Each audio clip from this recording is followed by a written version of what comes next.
Hey Andrew, so how do I get like a six-pack quick? What's the fastest way to get a six-pack? Why does it have to be quick? Why does it have to be easy? Why do you think life is all quick and easy? Why can't it be hard and difficult? Why can't you suffer? Because suffering is what gives it value. If everyone had a six-pack and it was quick and easy, then it wouldn't be valuable, would it? If everyone walked around with a six-pack and they got it easily, then no one would give a shit. The whole point is that it's difficult to get. Value is linked to difficulty. If you want something that is valuable, you need something which is difficult to obtain. You shouldn't be thinking about quick and easy. You should be thinking about hard, suffering, pain, going through it. That's what you should be thinking about. This is going to be hard, but I'm going to do it anyway.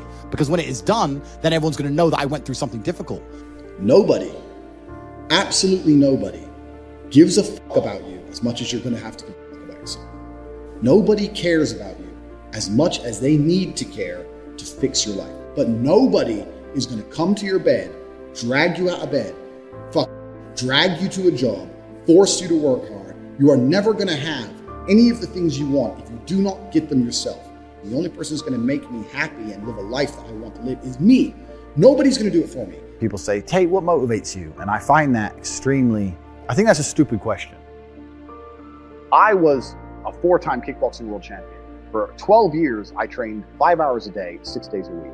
And I was motivated to train probably about 25% of the time. The rest of the time I went because I am disciplined. If I wake up and I'm unhappy, I will do the exact same things as if I am happy. I will go to the gym the same. I will work the same. How I feel has no impact on how I live my life. We're grown-ups and we have responsibilities and we have problems and we have pressure, and you don't necessarily have to be happy to perform, and happiness will come at the end of the performance anyway. But if your number one goal as a man, if your number one mission in life is just to be happy, that's going to be an extremely vaporous existence, and you're not going to be a man of substance. Your ability to deal with stress, the amount of stress you can deal with as an individual, is directly correlated to your success level. If you can deal with stress all day, you're going to be successful. If you collapse under stress, you're not going to be successful. There's no way to the top without stress involved. But there is a massive correlation between success in life and stress tolerance. The more stress you can tolerate, the better your life's going to be. One of the only things in this world you can control is your state of mind. You can't control the weather. You can't control other people. You can't even control your health. One of the very few things in the world you have genuine control over is your state of mind. If you can't control that, then you're just a feather in the wind and life's going to blow you around. I can't imagine truly wanting to quit something and not being able to quit. I can't imagine it. When I talk to people who say, I want to quit smoking, I say, when? They go, oh, well, soon. Well, that means you don't want to quit. You want to keep smoking for a while and quit later. I can't imagine a mind frame or a mindset where I want to do something and can't do it. It's almost difficult for me to answer that question, because if you have that kind of mind, if your mind is so fundamentally broken that you cannot do with your own mind what you want to do, then you're just, right? Life is hierarchical. There's always going to be kings and there's always going to be peasants. If you have a mind that you can't control, then you're never going to be a king. You're going to be a peasant. That's your life. You have a peasant's life ahead of you, and that's your destiny. Enjoy. Right? There's always been peasants. That's life. But I believe that the most important thing you can do as a man is to gain control of your mind. Once you have control of your mind, life is so ridiculously easy. People say to me, Tate, you're in good shape. All you do is drink vodka and travel the world. You're never even home. You never even have a gym. How do you do it? It's ridiculously easy if you control your mind. If I decide to do 1,000 push-ups, I'll do them.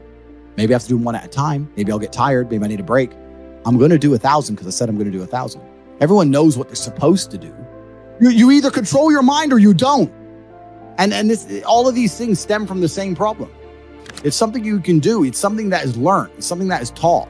Depression is the ultimate motivation.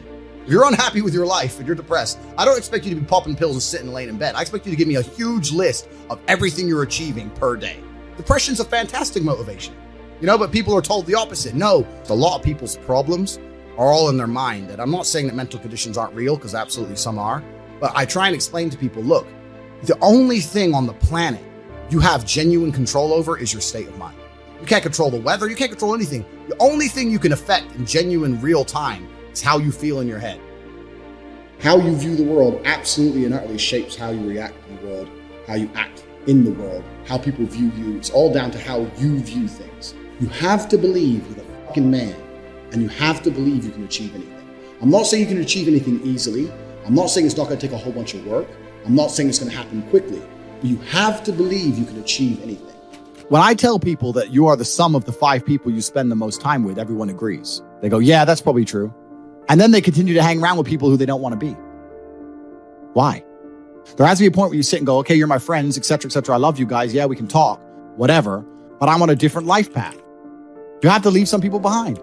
If you were to come hang around with me and my crew, you would be self-conscious. And that self-consciousness would motivate you, or they would certainly instill the discipline required for you to change. You don't feel self-conscious amongst your peers. That's why you don't change. When I was broke, I couldn't sleep. And I say that, people laugh. I'm not joking. When I wanted money, like fucking I needed air. People say to me, I want to be rich. And I say, okay, well, I want to be able to ice skate, but I don't want to be able to ice skate enough to go learn how to ice skate because I can't be bothered. I mean, surely if I could click my fingers and be a figure skater, I'd click my fingers. Who wouldn't? But I don't want to actually go train because I don't want it enough. And this is the exact point with money. Everyone wants money put on their lap. If you truly wanted money, you wouldn't be able to sleep until you fucking had it. And this is the point. Because when I had nothing, I couldn't be distracted. You couldn't distract me from what I wanted. Life when you're young is a completely different experience to life when you're old. When you're older, your life quality seriously decreases, massively. So you have about 10 to 15, maybe 20 years to find a way to get rich and enjoy being rich. And you got to put it all together and you got to do it quick. You have to start saying, I want to take money. Because that's how you have to think. You don't make it, you take it. So you have to start talking that way. You got to take money. Is that money isn't real. Money is like water. Money never stays still.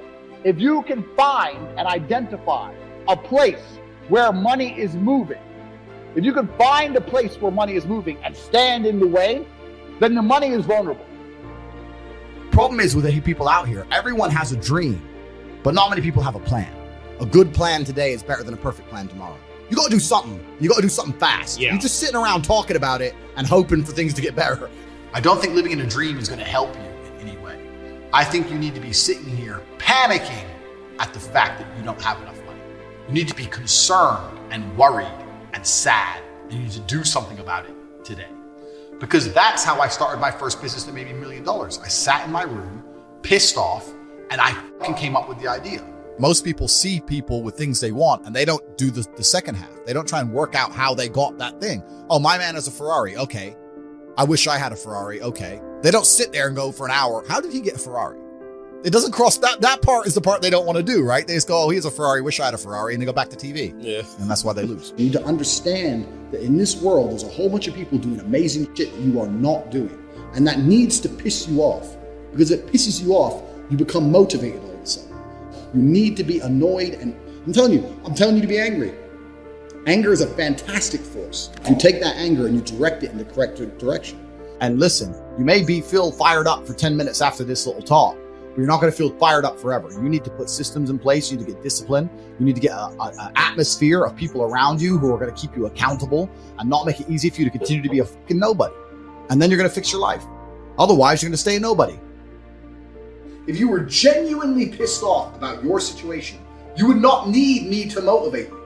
You would motivate your fucking self, and you would do something to change it yourself. Motivation isn't real. Everyone says this. Motivation is not real. Discipline's real. I do not feel like training, but I still train because I'm a disciplined individual. You don't get to go through life only doing the things you feel like doing.